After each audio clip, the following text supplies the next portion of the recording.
እውን ህዝቡን መምራት ቀርቶ እኛ ይሄንን ህዝብ እናውቀዋለን የሚል ጥያቄ አድርጎናል። ህዝቡስ በእውነቱ እኛን ያውቀናል በውል የሚልም ጥያቄ አሳድሮብናል። እውን ህዝቡ ራሱ የሚፈልገውን ያውቃል ወይ የሚለውም ጥያቄ አድርጎብናል። ራሱንስ ይገልጻል ወይ? ራሱንስ በትክክል ይገልጻል ወይ የሚሉት ጥያቄዎች በአጠቃላይ እንቅልፍ ነስተውናል።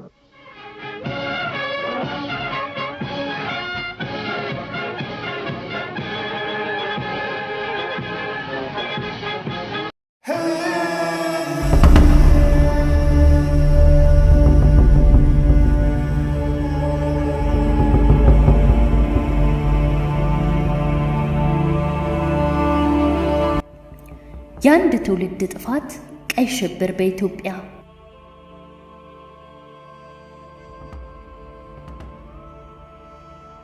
ይህን ጽሑፍ ለማጠናቀር በዋቢነት የተጠቀምነው በጸጋዬ ገብረመድኅን የተተረጎመውን የባቢሌ ቶላን ቀይ ሽብር በኢትዮጵያ መሆኑን በአክብሮት እንገልጻለን።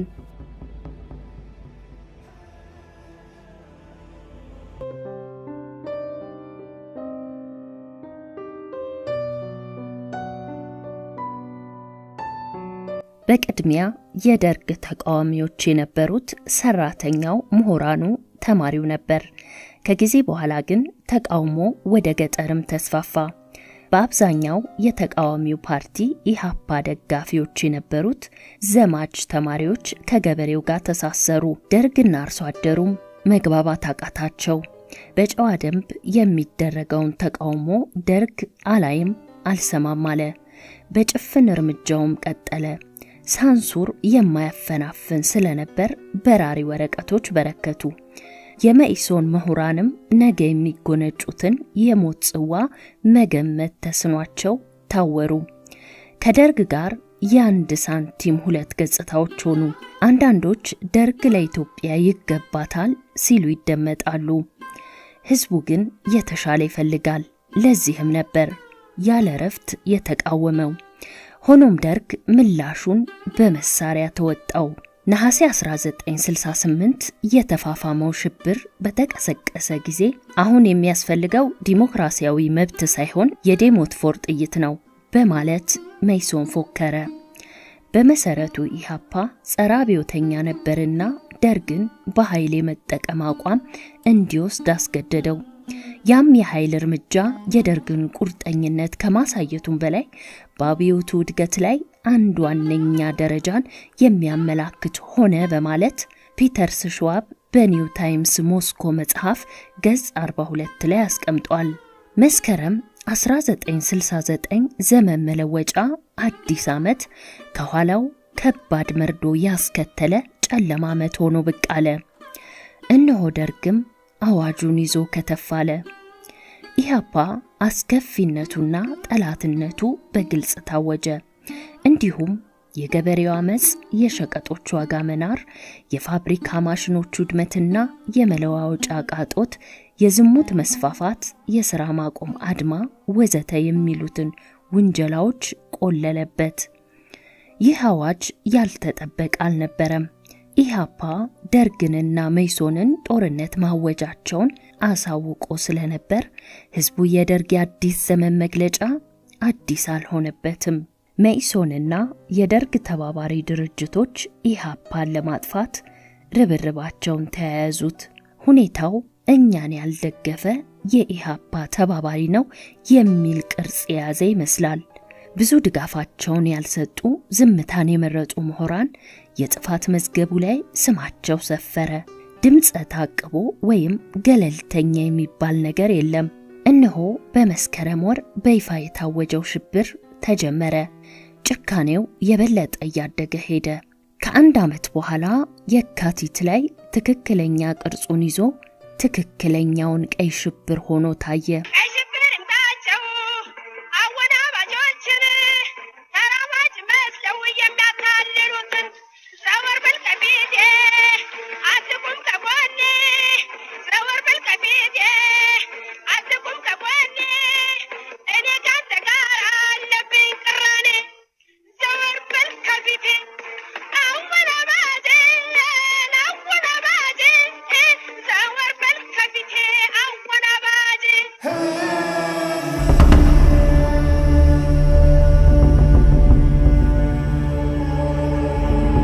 የራሱን ሽብር ቀይ ሽብር የተቃዋሚውን ሽብር ነጭ ሽብር ብሎ የሰየመው ደርግ በመይሶን ምክር እየተደገፈ አሁን ላይ ያለው ሽብር ለውጡ ቢታየውም በሌላው ዘንድ ግን ለውጡ የቁጥር ብቻ ሆኖ ነበር የታየው። የቦልሼቪክን ተሞክሮ በማጣቀስና ከአብዮቱ ኃያላን ጋር በማወዳደር ሆን ብሎ በመገናኛ ብዙሃን መልእክት በማሰራጨት ተጠመደ። ጠላቶችም ትሮትስካይቶች፣ ዴኒኪንስ፣ ነጭ ዘቦችና የመሳሰሉት ሆነው ታዩ። ጦርነቱ ኢሃፓ ላይ መታወጁን ተከትሎ የፔፕሲና ኮካኮላ፣ የቴሌፎን መገናኛ ሰራተኞች፣ ባንኮች፣ የኢትዮጵያ አየር መንገድ የመሳሰሉ ሰራተኞች፣ ተማሪው፣ ምሁራኑ በባትሪ ታድነው ተለቀሙ። ከተቃዋሚዎች የጸዱ ቀበሌዎች የፍርድ ሸንጎ፣ እስር ቤትና የስቃይ ማዕከላት አቋቋሙ። በእስራኤል የሰለጠነው ነበልባል አዲስ አበባ ገብቶ የስቃዩና ያፈሳው አንዱ አካል ሆነ። የመስከረም 2ቱ የአብዮት በዓል ለኢሃፓ መወንጀያ ሆኖ ዋለ። አዲስ አበባ ላይ ድንገት የቤት ለቤት ፍተሻ ተደርጎ 14 ሰዎች ተገድለዋል። በስሜታዊነት የተደረጉ የተቃውሞ ሰልፎች በኃይል ተበተኑ። እንዲሁም ወታደሮቹ የተፈላጊ ወጣቶች ቤቶችን ሲከቡ ቤተሰቦቻቸው ላይ የመድፈርና የዝርፊያ ወንጀል ፈጸሙ። ጦርነቱ በይፋ ከታወጀ ከአንድ ሳምንት በኋላ አዲስ አበባና ሌሎች ክልሎች በሽብር ተወጠሩ። ደርግ በጅምላ የገደላቸውን በአንድ ጉድጓድ ይከታል የተባለው የጅምላ መቃብር ጉዳይ በግላጭ በማስረጃ አደባባይ ወጣ። ጥልቀት ከሌለው ከዚህ መቃብር በሰበታ ጅቦች አስክሬናቸውን ያወጡት 22 ሰዎች ተገኙ። ከሟቾቹ መሃል 2 ሴቶች እንደነበሩበት ተጽፏል። ሴቶቹ እጃቸውን የፊጥኝ ወደ ኋላ ታስረው ተገርፈው ነበር የተገደሉት። በሌላ በኩል በአዲስ አበባ ቄራ አጠገብ የ30 ሰዎችን አስክሬን የያዘ የጅምላ መቃብርም ተገኝቷል። የከተማዋ ነዋሪዎችም ማታ ማታ የቁፋሪው መኪናዎችና ተደጋጋሚ የመኪና ድምጽ፣ እሪታና ጩኸት ይሰሙ እንደነበር መስክረዋል። በወቅቱ በተለይም ወጣት ሆኖ ለደርግና መይሶን ታማኝነቱን ያላረጋገጠ ወጥመድ ይገባል። መይሶንን ያላበረታታ ምሁርም እንደዛው በወጣት መምህራንና ሰራተኞች የተደገፈው ኢሃፓ ስለነበርም እነዚህን ለማጥፋት የታለመ ይመስል ነበር። የእነዚህ ሁኔታዎች ስብስብ ነበር በኋላ የእውነታውን መራራ ጽዋ እንድንጎነጨው ያደረገን።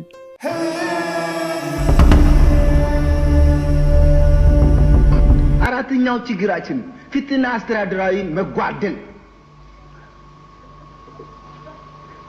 በአካባቢያችንን ፍትህና አስተዳደራዊ ጉድለት የሚያንጸባርቀው ጓድ ፕሬዝዳንት መደብ ትግል ውስጥ እየተፈተነና ያለብን ሰዎች ነን።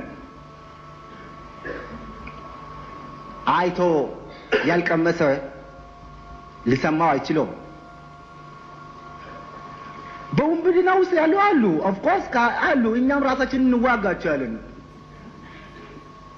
እጁን ከሰጠ ከተያዘ በጥርጣሬ ደግሞ እዚህ ውስጥ ካሉ ከተያዙ ማስረጃ ከተገኘባቸው ፍርድ መስጠት ያለ ነው። በህግ ነው። 5 ዓመት ሙሉ ያለ ፍርድ ጉድጓድ ውስጥ ያሉ አሁን መጡ ወኔ ቤት ከርቸለ ፍርድ ለምን አይሰጥም? ይሄ የፍትህ መጓደል አይደለም እንዴ? ሰብአዊ ስራዎች ያጡ ሀገሮች አንዱ ኢትዮጵያ ነው ብሎ በተለያዩ ዜና ማሰራጫ ጣቢያዎች እኮ የሚወራ በእርሷ መራር ላይ እንዲህ ጫና ያደርጉ የሚመስል እኮ እንዲህ አይነት አሰራሮች እኛ ስናድር ከስር እያየለ የእርሱ ስም ነው የሚነሳ መጨረሻ ላይ አሉ። አሁን ፍርድ መስጠት አይገባም። ጥፋተኛው ነው ማስረጃ አይገባም።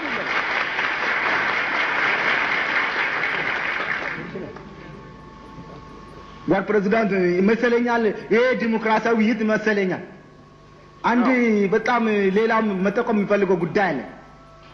ጓድ ሜጀር ጀነራል ዘለቀ እዚህ አዳራሽ ውስጥ ስብሰባ ሰጥቶን እርሶ ከሰጡት የተለየ አይነት ዲሞክራሲያዊ ስብሰባ እየሰፈነበት አይደለም።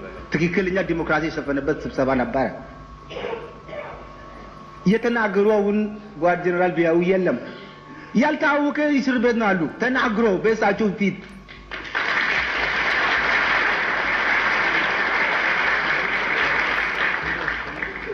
እና በዚህ ሁኔታ ነው ችግር በፊት በኩል የተጓደለ ችግሮች አሉ። ይሄ ያየለ ሲሄድም ፍርድ ይሰጠን።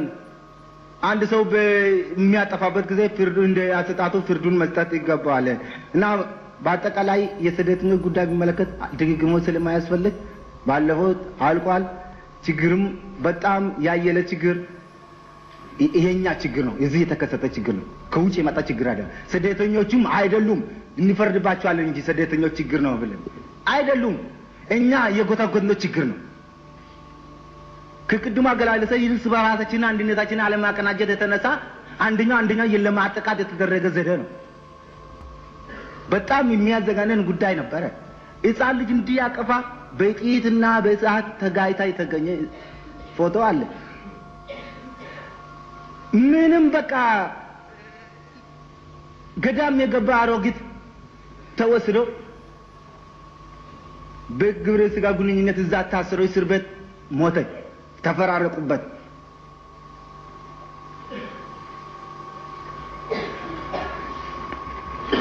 ወንድ ተይዞ ሚስቱን እዚህ ግብረ ስጋ ግንኙነት እየተካሄደ ታስሮ እያየ ባይኑ አልቋል። አላቆቻችን ምን እርምጃ ወሰዱ? መውሰድ የለባቸውም። ቢገናኙ በዛሳትና ወቅት ከዚህ ከዶክተር ጆን ተወካዮች ቢገናኙ ያንን መብት ወዲያውኑ ሊያጠፉ አይችሉም? ንጉሴ ፓንታ ነው የመጣው ከወለጋ ችግሮቻችን እያዩልን። በሀገራችን እንዲህ አይነት ሰቀቀን ጆሮ ሲፈጽም ምን ይሰማናል? እጅግ በጣም ደስ ማለት ኢሊናችንን እንደው ያውቀውሰናል። ጥረታችንን በመንግስታችን ስለምናመን መንግስታችንን ይጨርስልናል ብለን ነው።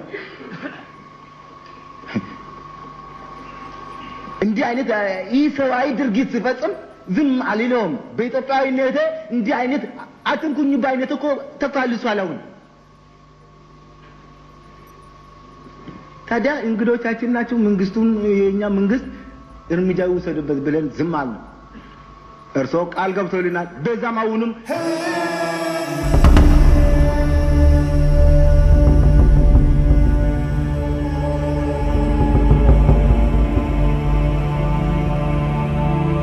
ከመስከረም 9 ጀምሮ የሥራ ማቆም አድማ ያደረጉ ወይም ሰልፍ የወጡ ሰራተኞች በኃይል ተበተኑ። እስከ መስከረም መጨረሻ 200 ሰዎች ተገደሉ። አስክሬኖች የሚኒሊክን ሆስፒታል አጨናነቁ።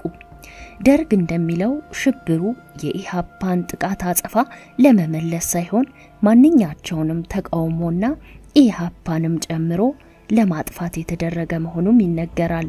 በመስከረም 13 በጓድ መንግስቱ ኃይለማርያም ላይ የተደረገው የግድያ ሙከራ የተካሄደው የግድያ ሙከራ ሽብሩ በይፋ ከተጀመረ ከ23 ቀናት በኋላ የሆነ ነበር። ደርግና መይሶን ለአንድ ወር አሰቃቂ ግድያዎችን ከፈጸሙ በኋላ በጥቅምት ወር ኢሃፓ ደርግ በእኛ ላይ ጦርነት አውጆብናል ብሎ ከተናገረ በኋላ ወደ ከተማ ራስን የመከላከል ዘመቻ በመጀመር በዚህም ተጠቂው የመጀመሪያው የመይሶን መሪ ፍቅሬ መርድ ነበር።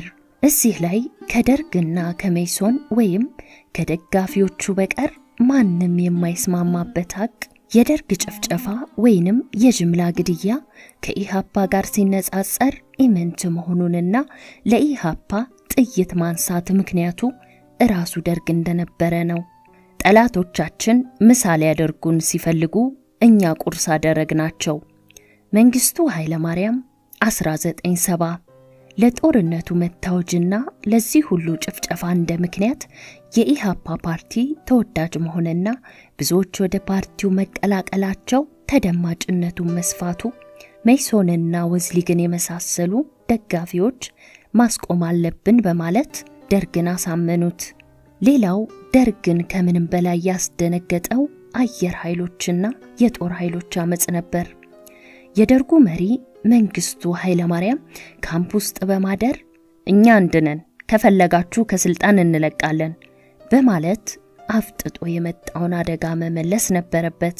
ሐምሌ 1968 ዓመተ ምህረት ደርግ ውስጡን እየተብላላ መንግስቱ ኃይለማርያምንና ጓዶቹን ምቾት የነሳ ነበር።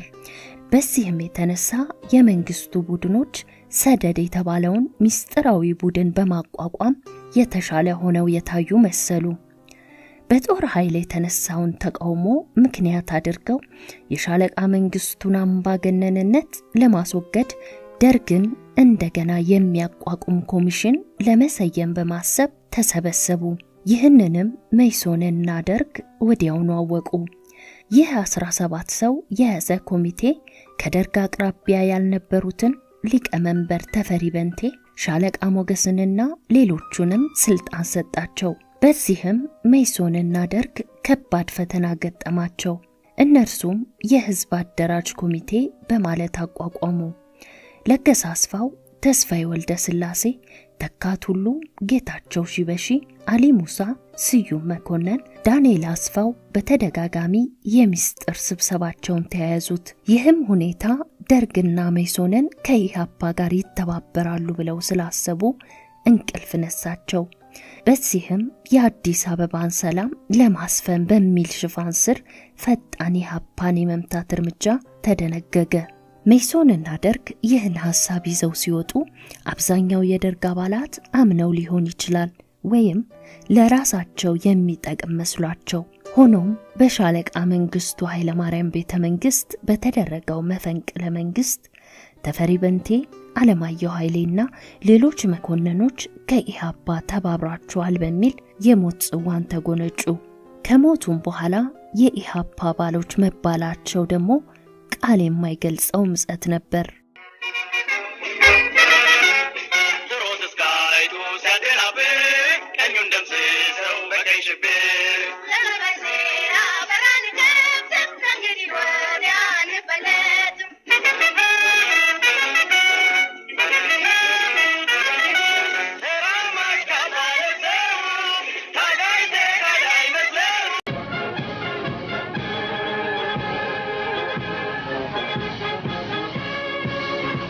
አንድም ነገር እንደወነቱ በስውር እንደው ማንም ሳቀው ይደረጋል የሚባለው ነገር እንዳታልለን። እያንዳንዳችሁ ያላችሁን ቤት አይነቱን፣ ስታንዳርዱን፣ ዋጋውን፣ ከባንክ የምትወስዱትን፣ የምትኖሩትን ህይወት፣ የምትሄዱበትን መኪና፣ የምትማምሹበትን የህዝብ ብታምኑ ባታምኑ በሚገባ ያውቃል። ምንም ያህል ምንም ብንመጻደቅና ከሌለን ብንል በአደባባይ እንደው እንዲህ አድርጎ ያቀናል። ይሄንን እመኑ። ይሄ እስከሆነ ድረስ በዚህ መመዘኛው ነው የህዝብ የሚያስቀምጠንና የሚያምነን ወይም ደግሞ የሚጥላል።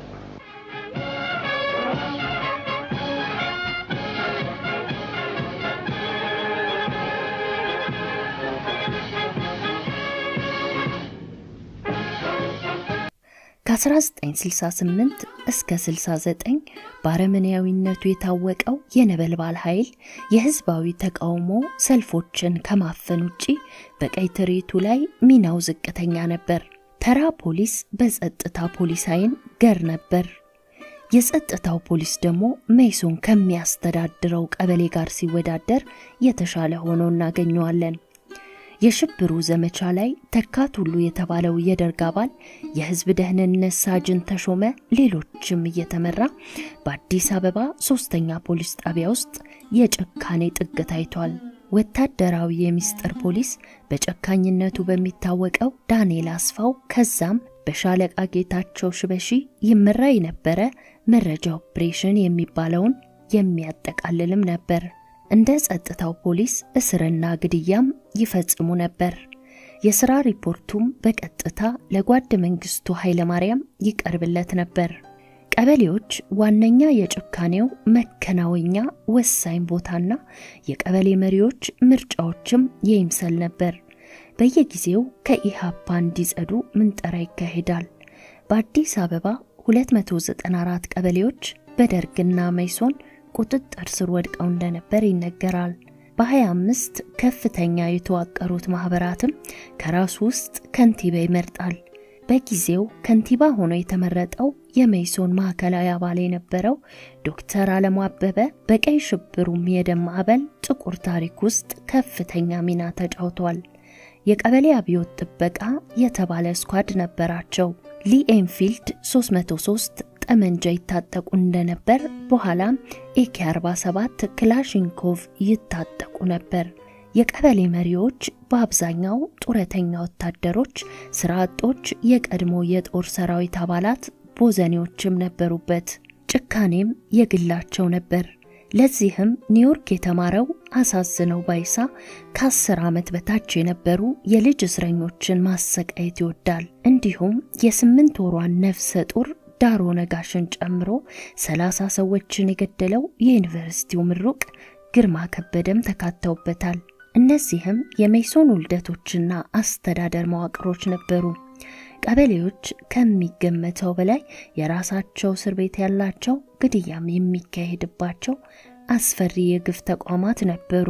አብዮት ጠባቂዎች ሴቶችና ኮረዳዎችን ማሰርና ለአካለ መጠን ያልደረሱ ልጃገረዶችን መድፈር መደበኛ ተግባራቸው ነበር። የቀይ ሽብሩ ዘመቻ ላይ ሚናቸው ቀላል አልነበረም። ያላሰረ ያልገደለ ቀበሌ መሳለቂያ ከመሆኑም ሌላ ጥርጣሬ ውስጥ ይገባል። ይህ ነበር አንዱ ቀበሌ ከሌላው በፉክክር ውስጥ መግባት ብዙ ኢሃፓዎችን ለመግደልና ለማሰር ጠመንጃቸውንም እንደ ልባቸው ተጠቀሙበት። እንደ ቪየትናም ብዙ መግደል ተወዳጅና ተመራጭ ነበር። ቀበሌዎች ገዳዮች የሚመረትበት ቦታ ሆነ። በፉክክሩም የሸዋሉልን የመሰሉ ሴት ነፍሰ ገዳዮችን ጨምሮ በሐረር በድሬዳዋ ስፍር ቁጥር የሌላቸውን ሰዎች ያረደና ያሰቃየ ጀርመን ሀገር የተማረው የሜሶን መሪ አብዱል ዩሱፍ የመሳሰሉት በኮከብ ገዳይነት ብቅ አሉ። ታዲያ ምሁራን ተብዬዎች ካሰቃዩ፣ ከደፈሩ፣ ከገደሉ ተራውን ታጣቂ ማን ሊወቅሰው ይችላል? በጓድ መንግስቱ ኃይለ ማርያም ላይ አደገኛ የተባሉ መኮንኖችን በመግደል የሚታወቀው ነፍሰ ገዳይ መሆኑ በሚነገርለት የደርግ አባል ለገሰ አስፋው የሚመራው ሰደድና ሜሶን ህቡ እስኳዶች በመሆን በቀይ ሽብር ውስጥ ከፍተኛ ሚና ነበራቸው። በተጨማሪም በደርግ ወይም በሜሶን ስር የነበሩ በመግደል የሰለጠኑ የገበሬ ማህበራት እንደ ቀበሌዎቹ በሚገባ ተጣርተው ታክለዋል። ልክ እንደ ማዴቦ ቡድን በጭካኔ የተመረጡ ልዩ የገዳይ ቡድኖች ተሰባስበው ሙሉ ስልጣን ተሰጥቷቸዋል።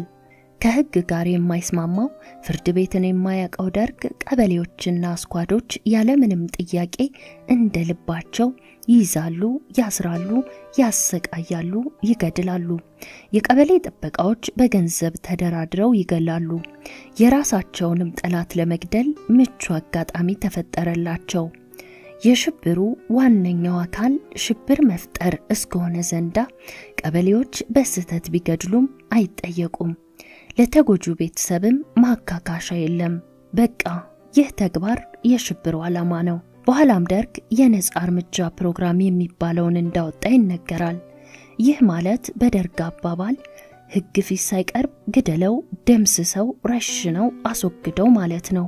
በደርግና በሜሶን መሪነት እየተካሄደ የነበረው አንድ ትውልድ ያለቀበት፣ ንጹሃን ህዝቦች በግፍ የረገፉበት፣ ተስፋ ያነገበው ወጣት ድንገት ባንድ ጀንበር የተቀጠፈበት፣ በኢትዮጵያ ሰማይ ስር በደል፣ ፍትህ አልባነት፣ የህዝብ ስቃይና ዋይታ፣ ሞት የተትረፈረፈበት ያ የጽልመት ዘመን፣ ያ የጠለሸ ታሪክ፣ ሽብር ቦታው ከፍ ያለበት፣ ግድያ፣ አፈናና ስቃይ እሰይ ይበል ይቀጥል የተባለለትም ሆነ። ጠፊዎቹም ህዝቡ ብሎም ሀገሪቱ ሆኑ።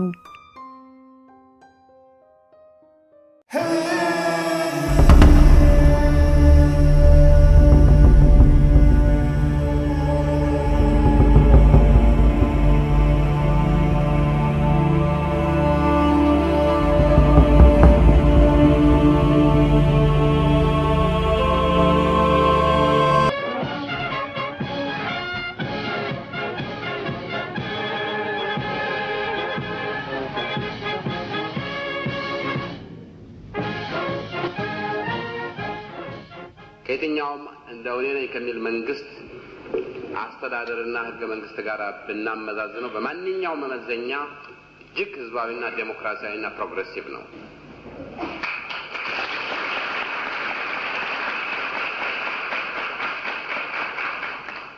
አብዛኛው ህዝብ የሚፋጀውና የሚጋደለው ይህንን አይነቱን መብት ለመቀዳጀት ነው። ይሄን ተቀራጀ። መንግስቱ ኃይለማርያም የኢትዮጵያን ሰላም አደርጋለሁ ብሎ አስመስሎ ገብቶ ሲያበቃ ከእናታቸው ቤት ከእናቱ ማጀት ከአባቱ ማጀት ቤት እየቆረቆረ እያወጣ በገመድ እያሰረ ሽንጡን እያዞረ ከሽንጡ ላይ ወረቀት እየጣፈ በጥይት ቀይ ሽብር ሲመታ ነበር እንጂ የአገሪቱ ኢኮኖሚዋን የጠበቀላት የለም። ገንዘባችንን በዝብዞ ህብረተሰባችንን ገሉ ልጆቻችንን ነሽሮ ይሄደ ነው።